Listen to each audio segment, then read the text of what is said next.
Shout out to Squarespace for sponsoring this video. Behold, the horde of Genghis Khan approaches.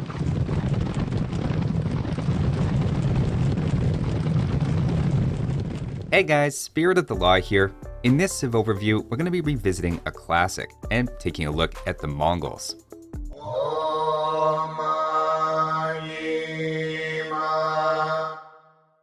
Now, Mongols are a funny civ for being notoriously strong in two seemingly completely opposite situations. On Arabia, they're one of, if not the most successful feudal rushing civ, and have been for years, with an extremely effective scout rush and more recently a strong Castle Age steppe lancer play. They're truly the kings of aggression.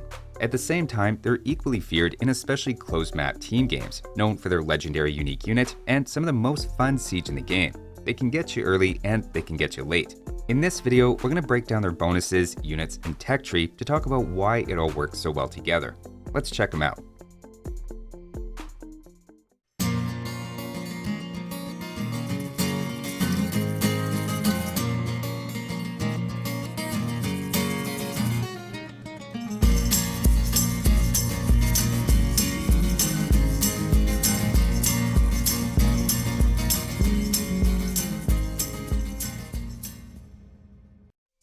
Starting with the Mongols' team bonus, pretty simply, their scout cavalry along with their allies have +2 line of sight.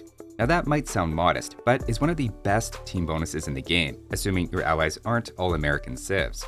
To put it into perspective, a Mongol scout in Dark Age sees over twice as many tiles as a generic one, though with that effect decreasing as you age up. Now those numbers of the total tiles can be slightly misleading, and when scouting, it's the diameter that matters more, so they just uncover the map 44% faster.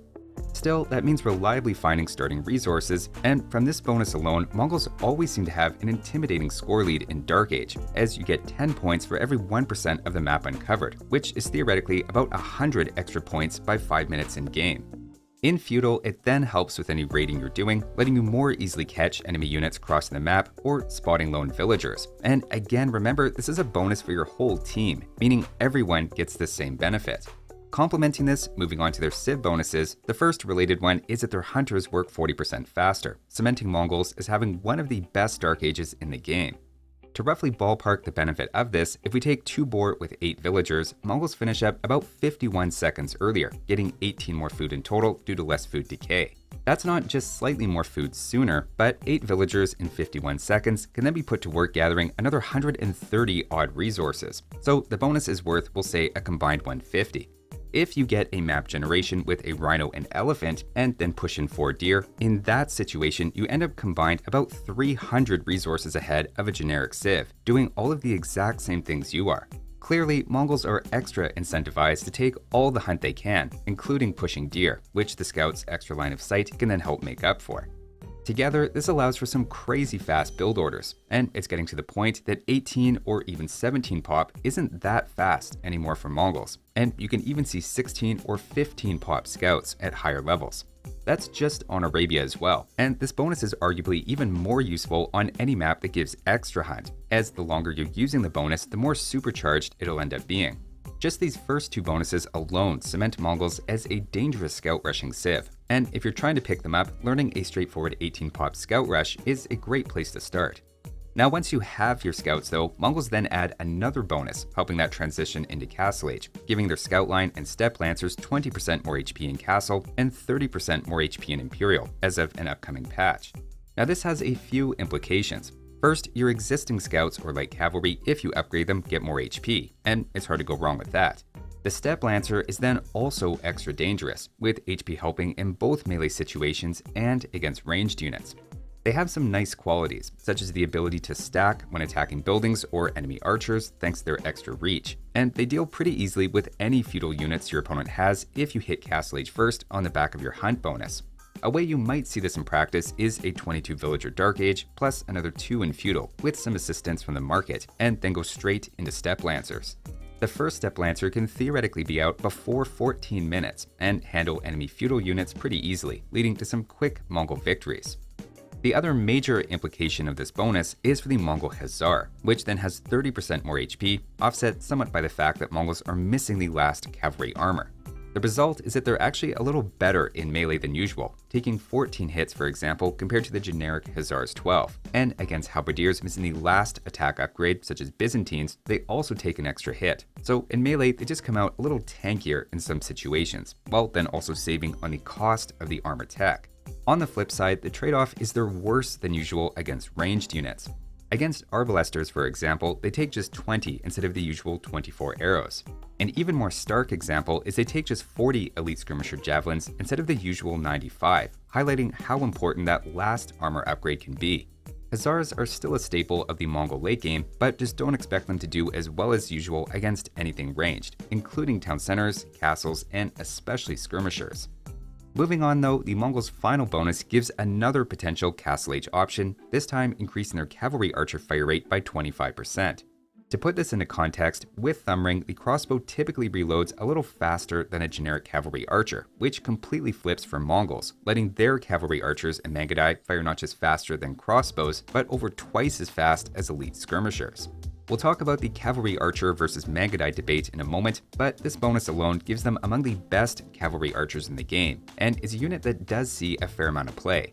That said, they're not the best cavalry archers head-to-head against others, and lose for example against an equal number of Japanese cavalry archers with their +2 attack bonus, and I also found they lose against Huns with balanced resources given their discount.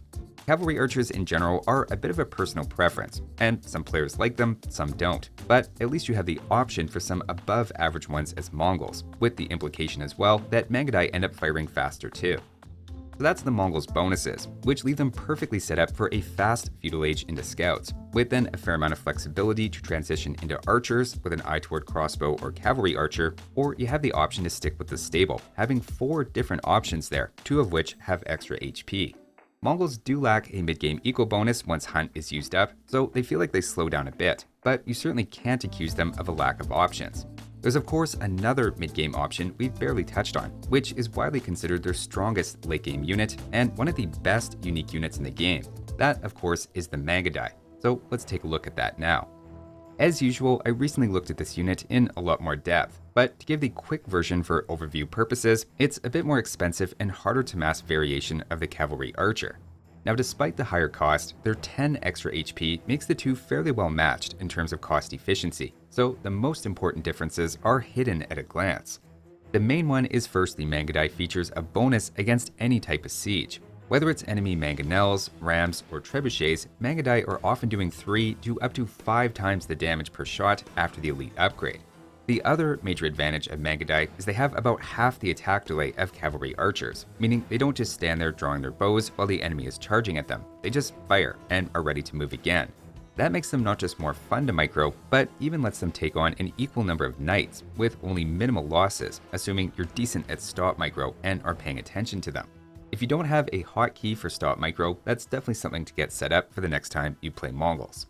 In fact, with a bit of micro, most melee units really won't be a problem. Now there are a couple of units to watch out for though. Camels are quick enough and have enough bonus damage to trade effectively, and camel civs in general are a bit of a counter to Mongols all around. Elite skirmishers and genitours are also very cost effective, which shouldn't be a surprise. Now, one word of warning about Mangudai though is you need at least a bit of a group, say 10 units or more, to start to see their effectiveness, and 20 or more is even better. That can make them a bit of a noob trap in early Castle Age, and some might argue all of Castle Age, as you don't just need a castle, but then 26 seconds to train each Mangudai. With one castle, to get to that 20 number I mentioned, you need almost 9 minutes in game.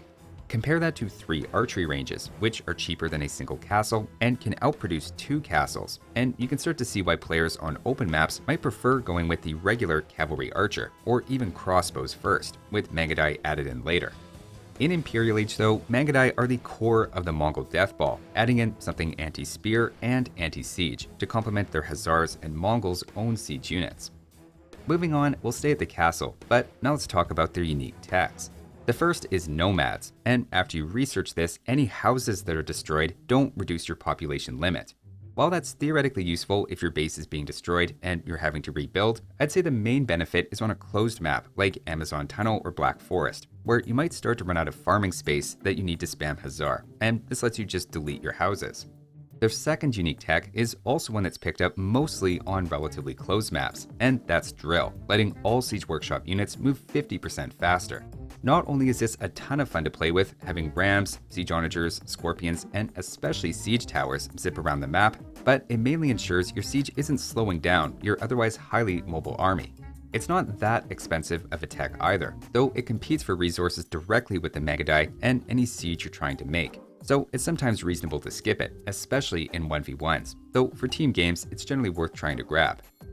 So that's their castle, where we have Mongols entering last minute as a siege powerhouse, on top of their solid stable and cavalry archer options. Next though, let's take a look at their wider tech tree, starting with the archers. There's lots of good things to say about the cavalry archers in particular here, though the problem is the lack of the final armor upgrade. That stops them from being a good arbalester civ and also makes their cavalry archers somewhat of a glass cannon, but overall you have plenty to work with. As for the lack of hand cannoneer, remember cavalry archers in the Mangudai have a built-in attack bonus against spears, so that's not as big of a deal as it seems. I'd still give them an A-, especially if we include the Mangudai as part of this.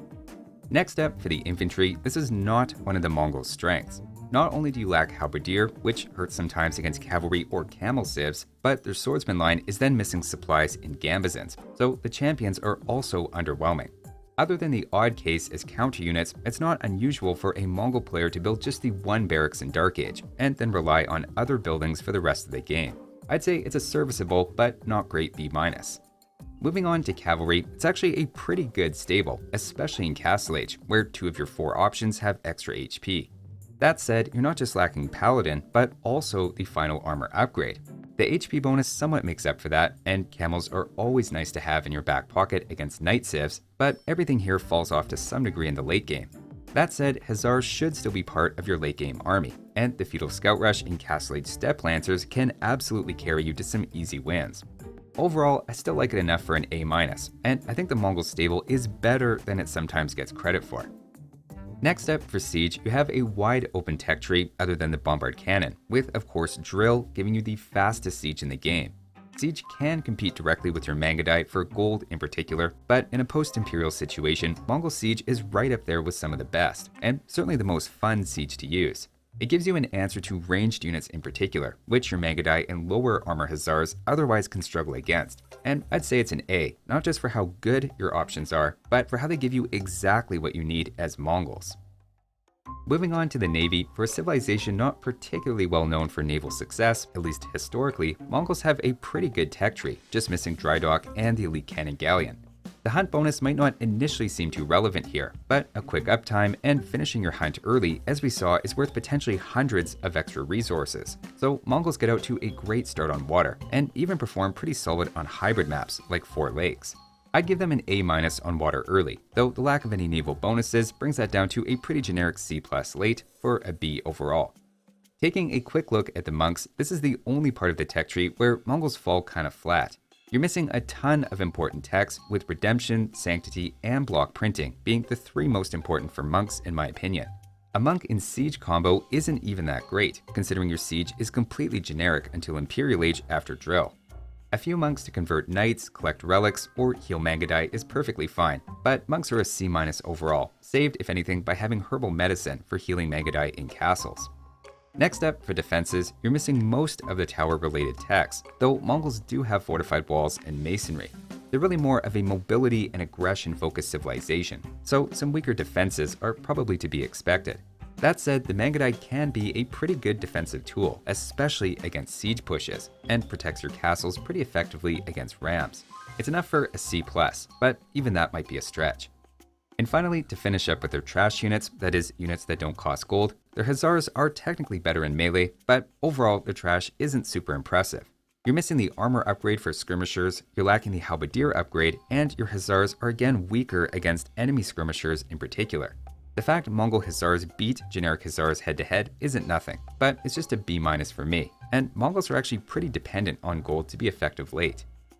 So to close with some final thoughts, again, I think the place to start with Mongols is learning an 18-pop Scout Rush. It's a classic for a reason, and Mongols give you options to either stick with cavalry or transition to archers as you prefer. Archers aren't necessarily a bad play at all, especially if it encourages an opponent to commit to skirmishers, which you can then punish with your stable in Castle Age. Their Castle Age sometimes gets a bad rap for not having an eco bonus, which is a fair point, but between the stable, archery range, and castle, you have a lot of choices, letting you adapt to different situations. I would caution against going straight for Mangudai if you're not in a safe position though, as while we've seen they can be a very effective unit that relies on getting a solid mass of them rolling. Late game, of course, their army composition is often built around them, supported most commonly by Hussar and Siege, with the amount of Siege being somewhat dependent on trade. One of the best maps for Mongols is, I'd say, Mega Random, which is sometimes generous with extra hunt, and your scouting can also come in handy, though obviously any map with more deer or boar is a huge plus, such as Yucatan or Valley. At the same time, they're also a solid pick on Arabia, and very popular on closed map team games, again showing their versatility. Maps I'd be less excited to play Mongols on include Arena or Nomad, with especially Nomad having the potential to nullify not just your scouting bonus, but also your faster hunt. All this talk about faster collected food is making me a little hungry though, and if you are too, make sure to stop by and check out my newest side hustle, a sandwich bar called Spirit of the Lunch. It even has a great website I made in minutes thanks to this video's sponsor, Squarespace. Squarespace is an all-in-one website platform for entrepreneurs to stand out and succeed online. Whether you're just starting out or managing a growing brand, Squarespace makes it easy to create a great-looking website, engage with your audience, and then sell anything from products to content to time all in one place. Using one of their templates, you can easily customize a website to your preferred aesthetic and then sell your product or services. That could include physical goods or digital content, including access to your own video library, with Squarespace handling the payment side of things so you can focus on the bigger picture. Using the built-in analytic and insight tools, you can then see exactly what's working and what's not, so you can continue to grow and scale your business more effectively. Go to squarespace.com for a free trial, and when you're ready to launch, go to squarespace.com/spiritofthelaw to save 10% off your first purchase of a website or domain. So hopefully that was a helpful deep dive of the Mongols. As one last word of warning, as always, watch out for those Karakitai. Thanks for watching, and I'll see you next time.